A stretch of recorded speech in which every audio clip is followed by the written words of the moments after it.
Hi all! As you know, there are lots and lots of commercial watercolor palettes out there, travel palettes and all sorts of wonderful sizes and shapes and configurations. This one's from Creamer Pigments, and I really like their wonderful crunchy colors. Crunchy because they have a lot of texture and granulation.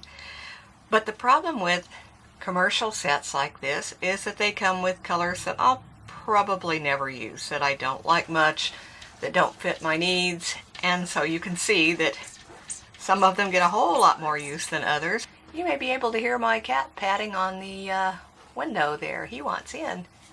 But at any rate, you don't have to keep the paints that come in the set. In this case, it's a little Cotman set, and I prefer professional quality watercolors, so I just popped out the little watercolor pans that came with it and filled it with paints that I use all the time, colors that I love in more upgrade colors. This one was a St. Petersburg set that I bought on eBay, and again I popped out the container that held the pans and discarded the ones that I don't use. This is sort of my gouache set, so I have gouache in here too. And again, I'm using up all the ultramarine blue and burnt sienna. I'll have to get more. But I made my own set with my own favorite colors. This is a wonderful little lightweight schminky set. You may see a lot of the urban sketchers and outdoor workers using this size. It's got plenty of mixing area here and here, but it too comes with little metal things that hold the paints that either come with it or you buy these empty and put your own in. So I popped that tray out. I don't need the extra weight of the metal tray anyway, and put in colors that I want, and you can do the same. Actually, there's no reason to have to start with an upscale set like that. Sometimes I get old Prang sets. If you want a big one, you can get a double like this. And rather than use the kids' quality paints, which can be fun, and I know a lot of artists that use them, you can use the pans that come in this. Just push from behind and pop them out, soak that paint out, and fill it with the colors that you want. Or you can do my usual, whoops, this is a single set, and replace all of them with the empty pans that you can buy all over the place, and get these with the colors that you want. Normally I prefer full pans, as you can see, but there are some colors that I don't use very often, and so I use the half pans on those. I like to be able to get a nice big brush in the pan. What we're going to talk about is the fun of making your own set. Really, you can make them out of all sorts of things. The one we're going to talk about is this one. You might choose instead a tiny set like this pill box. My only problem with this would be I'd need a white mixing area. This is one of my husband's fishing goodies. I don't know if a reel or line came in it, but he thought I might be able to play with it, and sure enough I could put a few little paints in it, but once again I would really need a white mixing area. That way you can judge what your colors are. One really fun thing to use is an antique cigarette box, but it's a lot more trouble. I had to make and glue in, epoxy in the divisions, and because there wasn't anything that would fit in that, so I had to make my own, and that was a lot more trouble, and we won't be covering that today. We're going to keep it simple. So we're not only keeping it simple, we're keeping it affordable and finding things that we can use that we might have around the house. This set has vintage stickers in it, but it would be cool to use and would hold a lot of paint. I've used a set like this.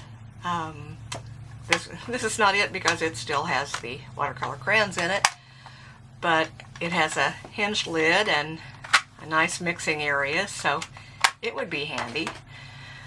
Even less expensive than that, though, are candy tins you have on hand and you've enjoyed the candy. Watch for ones like this that already have a white inside, because that gives you a mixing area. I used to use the Altoids tins, but they're now embossed on the top and I don't care for that as much. And they were silver on the inside, so I painted them using white enamel paint like this. And the outside I just painted black for traditional reasons, since so many watercolor boxes are black. And I used a spray enamel on that too. If you just really want to go teeny tiny, you can use the Altoids Smalls tin, and it would hold that many half pans. As I say, I don't care much for the half pans, so I haven't filled this one yet. But you would either have to put something in here to make a white mixing area or paint it. So let's look at these. These are the new Ice Chips tins, and you may wonder why I have two here, and I will show you shortly. Oop. Goodies inside already. These are white. Isn't that nice? And the reason I have two, and boy do I love the lemon ice chips, the reason I have two is that you can make an extra mixing area by popping the lid off, and it will friction fit on the one below. Is that handy or what? And then you just figure out how many pans you have room for, or how many you want, how many you need. I use the full pans again because I really like to be able to get a nice big brush in there. And this is very simple for me. Different people use different kinds of things to attach their pans. Magnetic tape or sticky tack. I just use plain old rubber cement, and you can put a dab on the bottom of the pan and stick it down simply. Then if you want to change out your colors, you just pull them out. They come out easy. And the bottom will stay on, friction fit just great till you pull it off. So that works really well. And that's what I've done with my two old favorite Altoids tins. They both have the additional mixing area with all sorts of goodies in them, as you can see. This is a handy tool that you may want to use as well. A little clip that bends back, and oops. If I could just get it open with one hand, would be really cool. Clips your extra mixing area right on there, so you can carry it around and you don't lose it. You support it with your hand or with a tabletop, and it works fine. Now I will show you the easiest way to fill your pans. Let's just make a whole new set here. Use well, I already got them out. Where are they? Let's go for the primaries, and you just get two watercolors in the colors that you like. These are my favorite primaries. This is Quinacridone Rose, Phthalo Blue, and Hansa Yellow Medium. And you just squeeze in enough to cover the bottom if you're wanting to keep the weight down. And for me, the best way to do is just tap hard until it settles. Works great.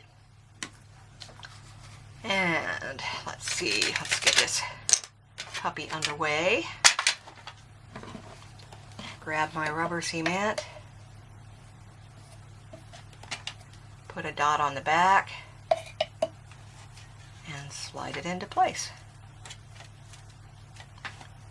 Just like that. I'll go ahead and do that with the other two colors. I do find I use Quinacridone Gold a lot, so I decided to go ahead and add that to the set. And you know, if you want to add a green or indigo, burnt sienna, whatever colors speak to you and work best for you, that's fine. Then you can go ahead and add your little tools, a golf pencil maybe, a brush that you cut down to fit. This one is only going to fit this direction, so I won't put it in right now. I cut a pen from, actually this is a honeysuckle stem. It's hollow, and you cut the point so it has a nice point, and you can mix up washes and then fill them with your brush and draw with them. And you would put in perhaps a square of paper towel. That one's obviously been well used. Pencil sharpener,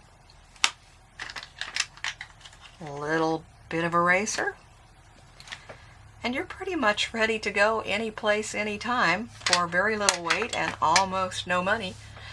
Now granted, you probably will buy the empty pans, but they're fairly inexpensive. They're, I think about 10 cents each, and I may be forgetting on that, or they may have gone up, who knows. You can also improvise, pop out some old pens out of an inexpensive watercolor set like we did on the plastic prang one, or this is an antique prang set, and rinse out the colors and fill them with what you want. The oval shape doesn't fit quite as well, but hey, it would be very inexpensive. You can also use bottled water lids. Same thing though, stick them in with the rubber cement and they would work just fine for you. Oh yes, another addition to my kit is a small piece of sponge. This is a Mr. Clean Magic eraser, so that'll go in my kit here. And happy painting and happy creating. It's fun to improvise.